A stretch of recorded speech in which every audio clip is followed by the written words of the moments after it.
ಈಗ big boss ಇನ್ನೊಂದು ಹೊಸ ಪ್ರೋಮೋ ಬಿಟ್ಟಿದ್ದಾರೆ.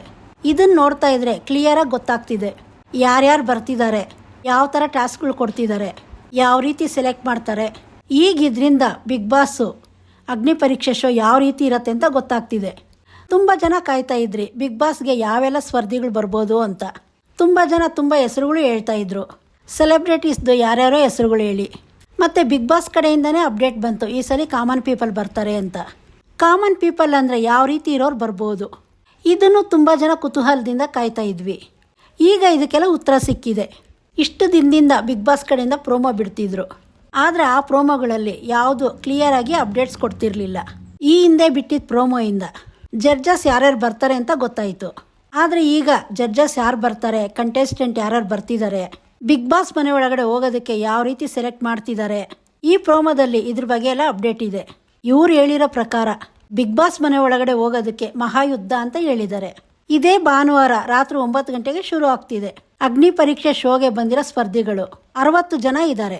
ಚಿಕ್ಕ ವಯಸ್ಸಿಂದ ದೊಡ್ಡ ವಯಸ್ಸುವರೆಗೂ ಹುಡುಗ ಹುಡುಗಿ ಎಲ್ಲ ಥರ ಸ್ಪರ್ಧಿಗಳು ಬಂದಿದ್ದಾರೆ. Police, house wife, sports player, social ಮೀಡಿಯಾದಲ್ಲಿ ಫೇಮಸ್ ಆಗಿರೋರು, ಎಲ್ಲ ಥರ ವೃತ್ತಿಯಲ್ಲಿ ಕೆಲಸ ಮಾಡೋರು ಈಗ ಈ ಶೋ ಅಲ್ಲಿದ್ದಾರೆ. ಈಗ ಈ 60 ಜನದಲ್ಲಿ ಕೇವಲ 16 ಜನನ ಸೆಲೆಕ್ಟ್ ಮಾಡಬೇಕು. ಅಷ್ಟು ಜನದಲ್ಲಿ ಯಾರು ಉತ್ತಮ ಅಂತ ಇವರು ಸೆಲೆಕ್ಟ್ ಮಾಡ್ತಾರೆ, ಯಾವ ರೀತಿ ಅವ್ರನ್ನ ಆಯ್ಕೆ ಮಾಡ್ಕೊತಾರೆ. ಇದು ತುಂಬಾ ಕುತೂಹಲ ಇದೆ. ಲಕ್ಷಾಂತರ ಜನ ಅಪ್ಲಿಕೇಶನ್ ಹಾಕಿದ್ರಂತೆ. ಅಷ್ಟು ಜನದಲ್ಲಿ ಇವರು 60 ಜನನ ಸೆಲೆಕ್ಟ್ ಮಾಡ್ಕೊಂಡಿದ್ದಾರೆ. ಇವರು ಸೆಲೆಕ್ಟ್ ಮಾಡೋದಕ್ಕೆ ಸಗಣಿನ ಮುಖಕ್ಕೆ ಹಾಕ್ಕೊಬೇಕು ಅಂತ ಹೇಳ್ತಿದ್ದಾರೆ. ಅದನ್ನು ಅವ್ರು ಮಾಡ್ತಾನೂ ಇದ್ದಾರೆ. ಸಗಣಿನ ಮುಖಕ್ಕೆ ಹಾಕ್ಕೊಳ್ಳೋದು ಇದೊಂದು ದೊಡ್ಡ ಚಾಲೆಂಜ್ ಅಲ್ಲ. ಯಾರು ಬೇಕಾದರೂ ಹಾಕ್ಕೊತಾರೆ. ತುಂಬ ಜನ ತಲೆಗೂ ಹಾಕ್ಕೊಳ್ತಾರೆ ಅದನ್ನು. ಮತ್ತೊಬ್ಬರಿಗೆ ಏನೇನೋ ಮಿಕ್ಸ್ ಮಾಡಿ ಕಸರೆದನ್ನು ಕುಡಿಸ್ತಿದ್ದಾರೆ. ಮತ್ತೊಬ್ಬರು ಗಿನ್ನಿಸ್ ರೆಕಾರ್ಡ್ ಹೋಲ್ಡರ್ ಬಂದಿದ್ದಾರೆ. ಬಿಗ್ ಬಾಸ್ಗೋಸ್ಕರ ಇದನ್ನು ನೀವು ಅರ್ಧಾಕಬೇಕು ಅಂತ ಹೇಳ್ತಿದ್ದಾರೆ. ಅವರು ಬಿಗ್ ಬಾಸ್ಗೋಸ್ಕರ ಅದನ್ನೇ ಅರ್ಧಾಕಿದ್ದಾರೆ. ಇವರು ಗಿನ್ನಿಸ್ ರೆಕಾರ್ಡ್ ಏನು ಸಿಕ್ಕಿದೆ ಅಂದರೆ 24 ಕಿಲೋಮೀಟರ್ ಸೈಕಲಲ್ಲಿ ಹೋಗಿದ್ದಾರೆ. ಅದಕ್ಕೆ ಇವ್ರಿಗೆ ಆ ಗಿನ್ನಿಸ್ ರೆಕಾರ್ಡ್ ಸಿಕ್ಕಿದೆ.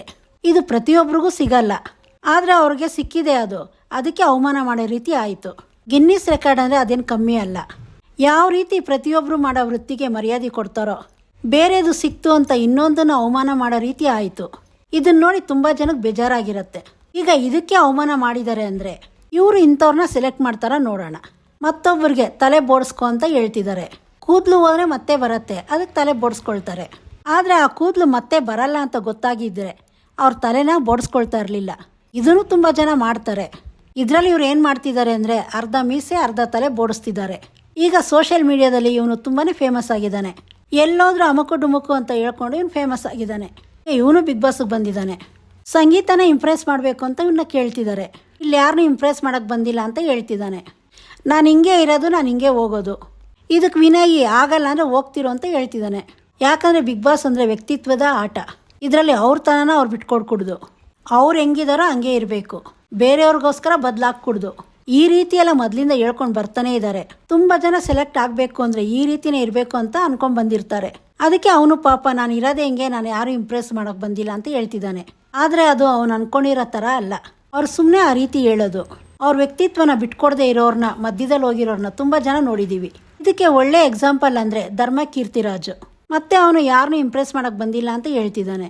ಅವನು ಇಲ್ಲಿಗೆ ಬಂದಿರೋದೇ ಜನಗಳನ್ನ ಇಂಪ್ರೆಸ್ ಮಾಡೋಕ್ಕೆ. ಪಾಪ ಅವನು ಅದನ್ನು ಮರ್ತಿದ್ದಾನೆ. ಏನೋ ಮಾತಾಡ್ತೀನಿ ಅಂತ ಅರ್ಥಪರ್ಥ ಇಲ್ಲದೆ ಮಾತಾಡ್ತಾ ಇರ್ತಾರೆ. ಈಗದನ್ನು ನೋಡ್ತಾ ಇರೋ ಗೊತ್ತಾಗ್ತಿದೆ ಅವ್ನು ಸೆಲೆಕ್ಟ್ ಆಗಿಲ್ಲ, ಹೋಗ್ತಿದ್ದಾನೆ ಅಂತ. ಈಗ ಬಿಗ್ ಬಾಸ್ ಅಗ್ನಿ ಪರೀಕ್ಷೆ ಅಂದರೆ ಏನು ಅಂತ ಗೊತ್ತಾಯಿತು. ಇವರು ಸೆಲೆಕ್ಟ್ ಮಾಡೋದಕ್ಕೆ ಏನೇನೆಲ್ಲ ಮಾಡಿಸ್ತಿದ್ದಾರೆ ಅಂತಲೂ ಗೊತ್ತಾಯಿತು. ಈಗ ನಾವು ನೋಡಬೇಕಾಗಿರೋದು ಏನು ಅಂದರೆ ಇವರು ಕರೆಕ್ಟಾಗಿ ಸೆಲೆಕ್ಟ್ ಮಾಡ್ತಿದ್ದಾರಾ. ಮುಂದೆ ಇದ್ರ ಬಗ್ಗೆ ಎಲ್ಲ ಮಾತಾಡ್ತೀನಿ. ನಿಮ್ಗೆ ಇದ್ರ ಬಗ್ಗೆ ಏನು ಅನಿಸುತ್ತೆ ಕಮೆಂಟ್ ಮಾಡಿ ತಿಳಿಸಿ. ಇದೇ ಥರ ಇನ್ನೂ ಒಳ್ಳೊಳ್ಳೆ ಮಾಹಿತಿಗಳು ಕೊಡ್ತೀನಿ. ಚಾನಲ್ ಸಬ್ಸ್ಕ್ರೈಬ್ ಮಾಡ್ಕೊಳ್ಳಿ.